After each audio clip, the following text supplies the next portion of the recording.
Next हमारा topic है राजस्थान की सांस्कृतिक परंपरा एवं विरासत, जिसमें सबसे पहले हम पढ़ेंगे रीति रिवाज।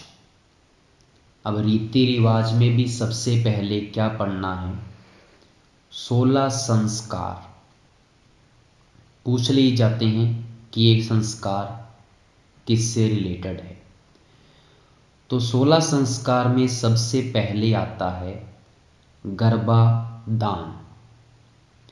दूसरा आता है पुंसवन। पुंसवन क्या होता है? गर्भधारण के बाद शिशु को पुत्र रूप देने हेतु तीसरे या चौथे माह में ये संस्कार किया जाता है। मतलब जब गर्भ ठहर चुका है तो 3-4 महीने बाद क्या होगा, ये एक संस्कार किया जाता है ताकि वो जो शिशु है वो एक पुत्र हो। तीसरा है सीमंतोन्नयन। इस संस्कार का उद्देश्य क्या है? स्त्री को अमंगलकारी शक्तियों से बचाना, और ये किया जाता है 6 से 8वें माह में। मतलब कोई अमंगलकारी शक्तियां जो हैं किसी की नजर ना लगे, उसके लिए सीमंतोन्नयन संस्कार किया जाता है। इसके बाद आता है जातकर्म। पुत्र जन्म के समय उसकी जाति का पता चल जाता है, इसी को कहते हैं जातकर्म। 5वां आता है नामकरण। तो शिशु के जन्म के 10वें या 12वें दिन नामकरण संस्कार किया जाता है, उसका नाम रखा जाता है। 6वां आता है निष्क्रमण। जन्म के 12वें दिन से चौथे माह तक, मतलब 4 महीनों का जब बच्चा हो जाता है तो उसको पहली बार सूर्य एवं चंद्र मतलब चांद के दर्शन करवाए जाते हैं घर से बाहर निकाल के। इसको कहते हैं निष्क्रमण। 7वां आता है अन्नप्राशन या देशाटन भी कहते हैं। तो बालक को 6ठे महीने में पहली बार अन्न का आहार जो दिया जाता है, इसको कहते हैं अन्नप्राशन या देशाटन। मतलब 6 महीने के बच्चे को पहली बार अन्न खिलाया जाता है। 8वां है चूड़ाकरण।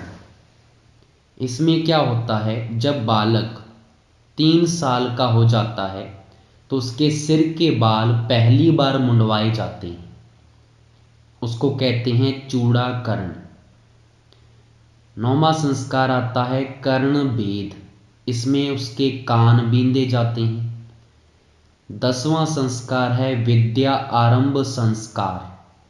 बच्चा जब 5 या 7 साल का हो जाता है तो उसको विद्या आरंभ करने के लिए भेजा जाता है। 11वां संस्कार आता है उपनयन या यज्ञोपवीत या जनेऊ धारण। इसमें बालक को शिक्षा के लिए गुरु के पास भेजा जाता है। 12वां आता है वेदा आरंभ। गुरु के पास पहुंचकर शिष्य वेदों का अध्ययन करता है तो उसका वेदारंभ संस्कार होता है। 13वां आता है केशांत या गोदान। 16 वर्ष का हो जाने पर बालक की दाढ़ी और मूछ को पहली बार कटाया जाता है, उसको कहते हैं केशांत। 16 साल का जो बालक हो गया तो उसके पहली बार जो दाढ़ी मूछ आएगी, उसको जो कटाया जाएगा, उसको कहते हैं केशांत या गोदान।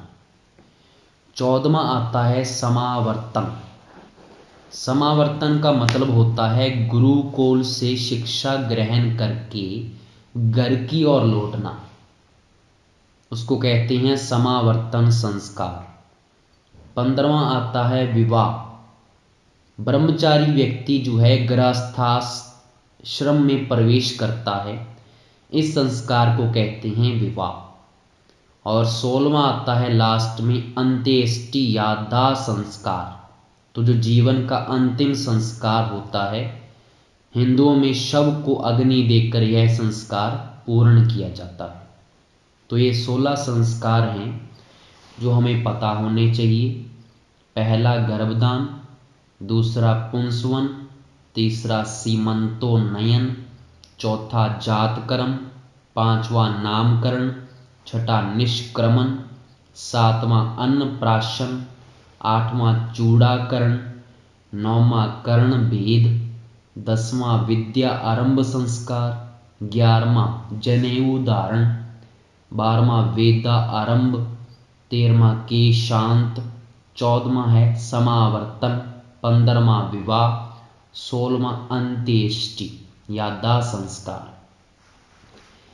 नेक्स्ट आता है जन्म से संबंधित रीति रिवाज या रस्में। अब यहां पे हमने क्या चीजें ध्यान में रखनी है। अगर किसी के घर पुत्र का जन्म होता है तो जो वहां पे बड़ी औरत होती है घर में, वो कांसे की थाली बजाती है। लेकिन अगर लड़की का जन्म हो जाए तो महिलाएं जो हैं वो छाजले को बजाती हैं। छाजले को कहते हैं सूप, पीने वाला सूप नहीं है, छाजले को सूप कहा जाता है। नेक्स्ट है आख्या क्या होता है। तो बच्चे के जन्म के 8 दिन बाद बहन बेटियां द्वारा स्वास्तिक चिन्ह घर के द्वार पर बनाया जाता है, जिसको कहते हैं आख्या। नेक्स्ट है जामना।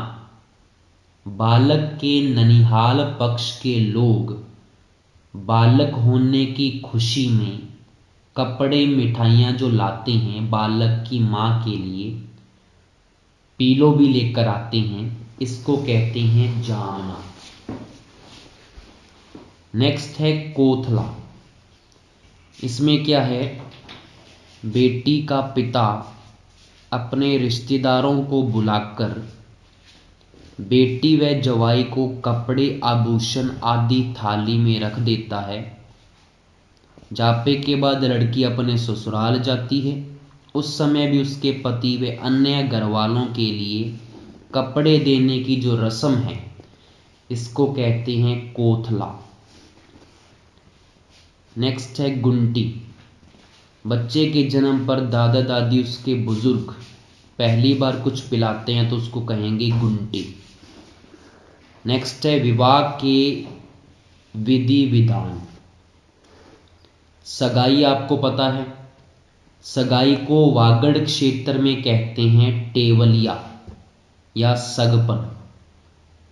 किसी की सगाई होती है, एंगेजमेंट होती है, उसको कहते हैं वागड़ क्षेत्र में टेवलिया। सिंजारी क्या है, श्रावण कृष्ण तृतीय तथा इस दिन कन्या या वधू के लिए भेजा जाने वाला जो सामान होता है, मतलब जो सावन के महीने में कन्या या वधू के लिए जो सामान भेजा जाता है, इसको कहते हैं सिंजारी। सिंजारी हो गया, सगाई को टेवलिया कहते हैं, गुंटी हो गया, कोथला हो गया, जामना हो गया, आख्या हो गया, और सूप कब बजाते हैं, लड़की के जन्म पर। नेक्स्ट है इकताई। इकताई क्या है, वर की अंग रखी कुर्ता व चूड़ीदार पायजामा एवं वधू के लिए कपड़े बनाने के लिए दर्जी मुहूर्त से नाप लेता है, जिसे कहते हैं इकताई। ठीक है। नेक्स्ट है छात। विवाह में नाई द्वारा किया जाने वाला दस्तूर, विशेष पर दिया जाने वाला नेग छात कहलाता है। नेक्स्ट है पाट बांधने, बान बिठाना। वर और वधू को पूर्व की ओर मुख करके पाट पर बिठाकर घी पिलाते हैं, जिसको कहते हैं पाट या बान बिठाना। पूर्व की ओर मुंह होना चाहिए। और घी पिलाते हैं वर और वधू को। नेक्स्ट है कांकन बंधन। बिंदोली के दिन वर और वधू के दाहिने हाथ और पांव में कांकन डोरा बांधा जाता है। नेक्स्ट है बत्तीसी या बात नूतना। वर तथा वधू की माता अपने पीहर वालों को निमंत्रण देने व पूर्ण सहयोग की कामना प्राप्त करने जाती है। इसे कहते हैं बत्तीसी, बात नूतना। नेक्स्ट आता है मायरा या बात भरना। तो अपने लड़के या लड़की के विवाह पर माता अपने पीहर वालों का न्योता भेजती है, तब उसके पीहर वाले आर्थिक स्थिति के अनुसार जो कुछ देते हैं उसको कहते हैं मायरा या बात भरना। नेक्स्ट है बरी पड़ला। बारात के साथ वर के घर से वधू के लिए कपड़े आभूषण आदि भेजे जाते हैं, जिसे कहते हैं बरी पड़ला। नेक्स्ट है वर अपने मित्रों के साथ वधू के घर की ओर प्रस्थान करता है। इसे कहते हैं जान चढ़ाना या बिंदोली या निकासी। नेक्स्ट है 7 फेरों तक की रस्म रिवाज को संक्षिप्त रूप से बखूबी निपटाने की प्रक्रिया को कहते हैं टूंटिया। नेक्स्ट है ठुमावा। ठुमावा क्या है? आगवानी भी कहते हैं, मधुपर्क भी कहते हैं, सामेला भी कहते हैं। वर के वधू के घर पहुंचने पर वधू का पिता अपने संबंधियों के साथ वर पक्ष का स्वागत कर बारात को जनवासे में ठहराता है। इसे कहते हैं ठुमावा। नेक्स्ट है डुंडो या कुंवारी जान की बात। वधू पक्ष द्वारा बारात को शादी से पहले जो नाश्ता करवाना होता है उसको कहते हैं डुंडो। नेक्स्ट है अभ्यारोहण। पुरोहित मंत्रों का उच्चारण कर हवन कराता है और वधू का दाहिना पैर पत्थर पर रखवाकर उसका पतिव्रत पत्थर की भांति दृढ़ रहने का मंत्र बुलवाता है, जिसे कहते हैं अभ्यारोहण। नेक्स्ट है कन्यावल। वधू के माता पिता भाई भाभी आदि के द्वारा शादी के दिन उपवास रखना कहलाता है कन्यावल। नेक्स्ट है मामांटा। विवाह के पश्चात वधू पक्ष द्वारा वधू की सास के लिए उपहार भेजे जाते हैं, जिसे कहते हैं मामांटा। तो सारी चीजें नहीं देखेंगे, अपनी इंपॉर्टेंट ही देखेंगे, बस जो पूछ सकते हैं। नेक्स्ट है ओलंदी। वधू के साथ उसके पीहर से उसका छोटा भाई या कोई निकट संबंधी आता है, उसे कहते हैं ओलंदी। नेक्स्ट है बंदोला। वर वधू की शादी के बाद कई दिनों तक गांव के रिश्तेदार पड़ोसी अपने घर बुलाकर भोजन कराते हैं, जिसे कहते हैं बंदोला। नेक्स्ट है बडार। विवाह के दूसरे दिन वर पक्ष के द्वारा नव दंपति के लिए आशीर्वाद समारोह प्रतिभोज रखा जाता है, उसे कहते हैं बडार का भोज। मतलब एक प्रकार की जो पार्टी करते हैं बाद में, उसको बडार कहते हैं। कन्या की विदाई के समय दिया जाने वाला सामान उजनो कहलाता है। दुल्हन की झोली भरने की रस्म छोल कहलाती है। दुल्हन की जो झोली भरते हैं वो छोल कहलाती है। कन्या की विदाई के समय जो सामान भेजा जाता है उसको कहते हैं ऊजनो। विवाह के बाद वधू के स्वागत में किया जाने वाला भोज बरोटी कहलाता है। और विवाह के समय नव वधू को दिया गया कलेवा हीरावनी कहलाता है। नेक्स्ट आता है गमी की रस्में या शोक की रस्में। सबसे पहले है बेकुंठी। लकड़ी से जो निर्मित शैया होती है उसको कहते हैं बेकुंठी। दूसरा है बखेर। जब किसी धनी व्यक्ति की मृत्यु हो जाती है, उसकी अर्थी के आगे गरीबों को पैसे लुटाए जाते हैं, जिसको कहते हैं बखेर। तीसरा आता है आगेटा। घर से शमशान घाट तक के बीच में चौराहे पर बेकुंठी की दिशा परिवर्तन की जाती है, इसको कहते हैं आगेटा। नेक्स्ट है सांतरवाड़ा। जब तक मृतक की अंत्येष्टि न की जाए तब तक घर व पड़ोस में चूल्हे नहीं जलाए जाते। इस रस्म को कहते हैं सांतरवाड़ा। नेक्स्ट है मोकान। मृतक के रिश्तेदार मृतक के परिजनों को सांत्वना देने आते हैं, जिसे कहते हैं मोकान। मौसर या मोहच्चा। पुरुष की मृत्यु पर 12वें दिन तथा स्त्री की मृत्यु पर 13वें दिन मृतक के उत्तराधिकारी अपनी स्थिति के अनुसार गांव वालों को बोझ देते हैं। इस बोझ को ही मौसर कहते हैं। नेक्स्ट है जोसर। जीवित व्यक्ति द्वारा स्वयं का मृत्यु से पहले ही किया गया बोझ जोसर कहलाता है। नेक्स्ट है ओख। किसी परिवार के व्यक्ति की मृत्यु किसी त्योहार पर की जाए, मतलब फेस्टिवल पर अगर किसी की डेथ हो जाती है तो उस परिवार द्वारा वह त्योहार जब तक नहीं मनाया जाता जब तक उसी त्योहार के दिन किसी शिशु का जन्म न हो जाए, इसको कहते हैं ओख। मतलब अगर कोई फेस्टिवल के ऊपर किसी की डेथ हो जाए तो उस फेस्टिवल को वो तब तक नहीं बनाएंगे जब तक उस फेस्टिवल के ऊपर किसी का जन्म न हो। अन्य प्रमुख रस्में कौन सी हैं? दरेजा। वह व्यक्ति जिसका विवाह नहीं हो पाया हो या विधुर हो और वह ऐसी स्त्री जो इसका विवाह नहीं हो पाया या विधवा हो उसे अपनी सहमति से जब घर ले आता है उसे कहते हैं दरेजा। नेक्स्ट है नांगल। जब भवन बनकर तैयार हो जाता है तब उसमें प्रवेश से पूर्व भगवान की पूजा कर पार्टी का आयोजन किया जाता है, जिसे राजस्थानी भाषा में कहते हैं नागल। नेक्स्ट है देवर गट्टा। बड़े भाई की मृत्यु के पश्चात उसकी पत्नी का विवाह छोटे भाई के साथ कर दिया जाता है, जिसे देवर गट्टा कहते हैं। नेक्स्ट है लहास। गांवों में एक दूसरे के खेतों में बिना पारिश्रमिक के समूह रूप से मदद करने की परंपरा है लहास। अब आते हैं सामाजिक प्रथाओं के ऊपर। सबसे पहले है सती प्रथा। राजस्थान में पहली बार सती होने की जानकारी गटियाला शिलालेख से मिलती है। जोधपुर से मिला है गटियाला शिलालेख। सेनापति रानुक के साथ उसकी जो पत्नी है संपल देवी सबसे पहले क्या हुई थी? सती हुई थी।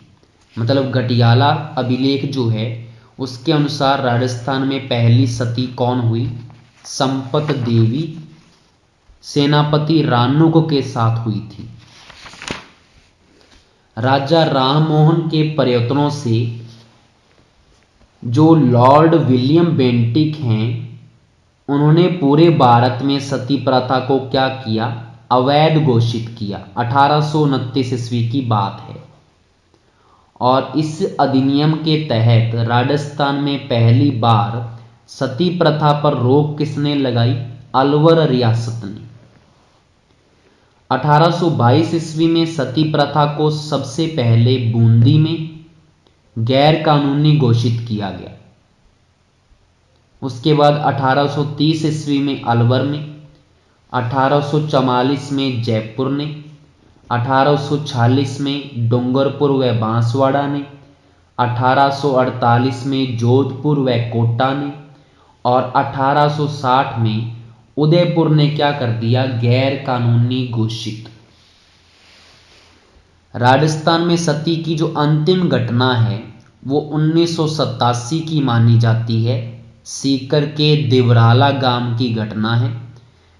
इस दिन सीकर के माल सिंह शेखावत का किसी बीमारी से निधन हो गया तो उसकी जो पत्नी है रूप कंवर उसने क्या किया था? वो सती हो गई थी उसके साथ।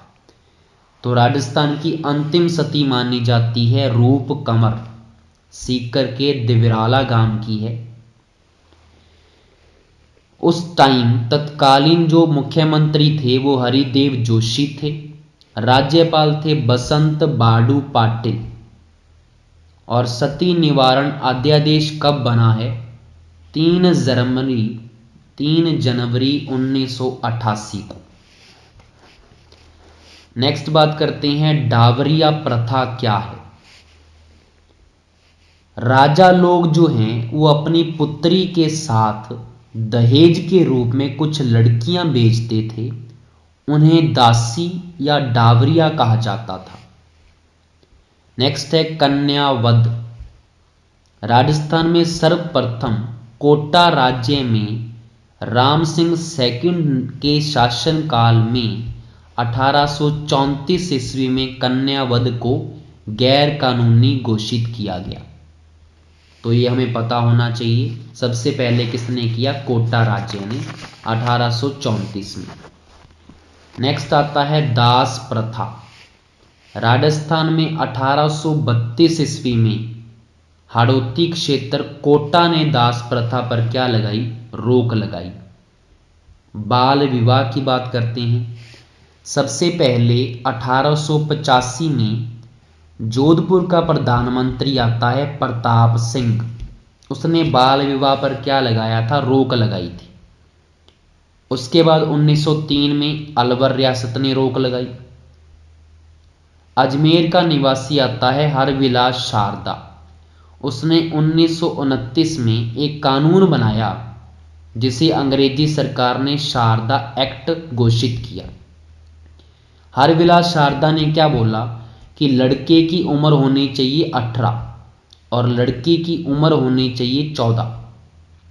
इसके बाद बाल विवाह प्रतिषेध अधिनियम बना 2006 में, जिसके अकॉर्डिंग लड़के की जो मिनिमम एज है वो 21 साल कर दी गई और लड़की की कर दी गई 18 साल।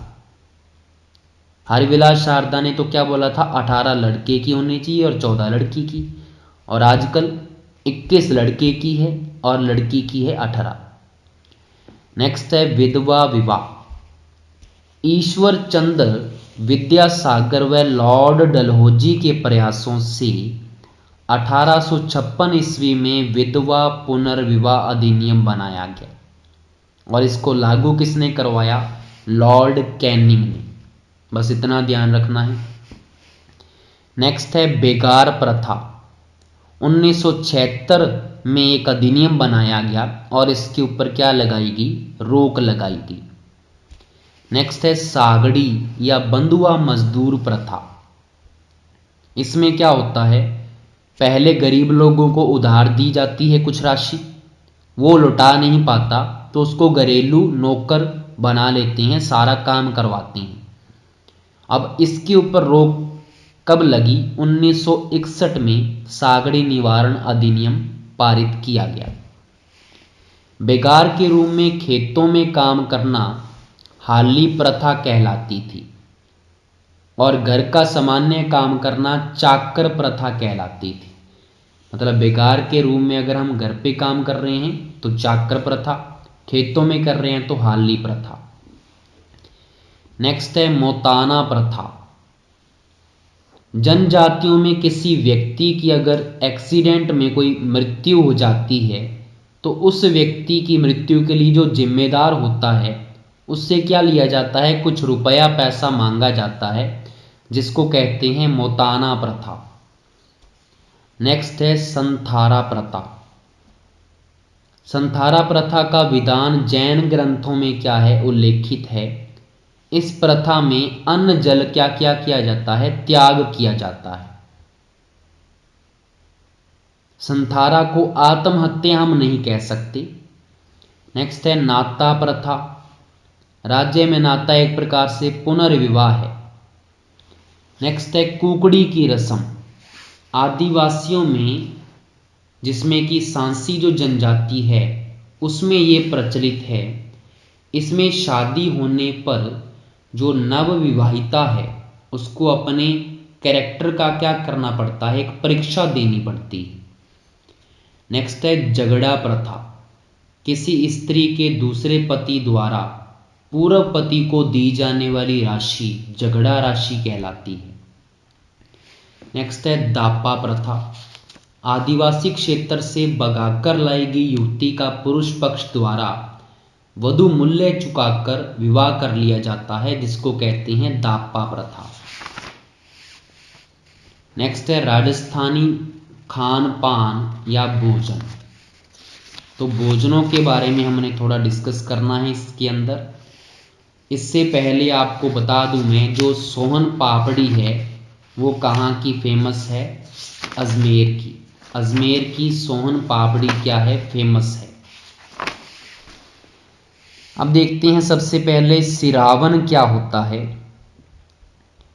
गांवों में जो सुबह का नाश्ता होता है, जो पिछली शाम का बचा हुआ भोजन होता है, मतलब जो बासी भोजन हम सुबह खाते हैं नाश्ते के रूप में, उसको कहते हैं सिरावन। सेकंड है कलेवा। सुबह के भोजन को कहते हैं कलेवा। नेक्स्ट है बयाल्लू। गांवों में शाम के भोजन को कहते हैं बयाल्लू। नेक्स्ट है सोगरी। बाजरे के आटे से बनी जो मोटी रोटी होती है उसको कहते हैं सोगरी। नेक्स्ट है खींचड़ो। कूटे हुए बाजरे को मोठ के साथ मिलाकर गाढ़ा गाढ़ा पकाया जाता है, जिसको कहते हैं खींचड़ो। नेक्स्ट है चीलड़ा। मोठ के आटे में नमक, मिर्च, जीरा, धनिया मिलाकर एक रोटीनुमा व्यंजन बनाया जाता है, जिसको कहते हैं चीलड़ा। नेक्स्ट है सत्तू। गांवों में दानी के आटे को सुबह के समय पानी में चीनी के साथ मिलाकर बनाया गया पेय पदार्थ, उसको कहते हैं सत्तू। नेक्स्ट है बूंगड़ा। मिट्टी को गर्म करके उसमें सेके हुए जो चने होती हैं उसको कहते हैं बूंगड़ा। नेक्स्ट है चक्की। बेसन के आटे से बनी जो बर्फी होती है उसको गांवों में चक्की कहते हैं। नेक्स्ट है आपका बटलिया। गेहूं के आटे के लोई बनाकर सर्दियों में दाल के साथ उबाले जाते हैं, इसको कहते हैं बटलिया। नेक्स्ट है पंचकुटा। कैर, गूंदा, काचरी, सांगरी, कूमठा, ये 5 प्रकार के फलों का मिश्रण जो होता है उससे एक सब्जी बनाई जाती है, जिसको कहते हैं पंचकुटा। मतलब 5 इसमें क्या है? फल हैं। कौन कौन से हैं? कैर है, गूंदा है, काचरी है, सांगरी है, कूमठा है। कूमठा, सांगरी, काचरी, गुंदा, कैर। नेक्स्ट है दूनी। मैदे का जो हलवा होता है जिसमें मैदा की तुलना में दुगना घी डाला जाता है, उसको कहते हैं दूनी। नेक्स्ट हमने कुछ इंपॉर्टेंट क्वेश्चंस डिस्कस करने हैं। 10 दिसंबर 1903 को किस रियासत ने बाल विवाह और अनमेल विवाह निषेध कानून बनाया? तो यहां पे आंसर होगा अलवर रियासत ने।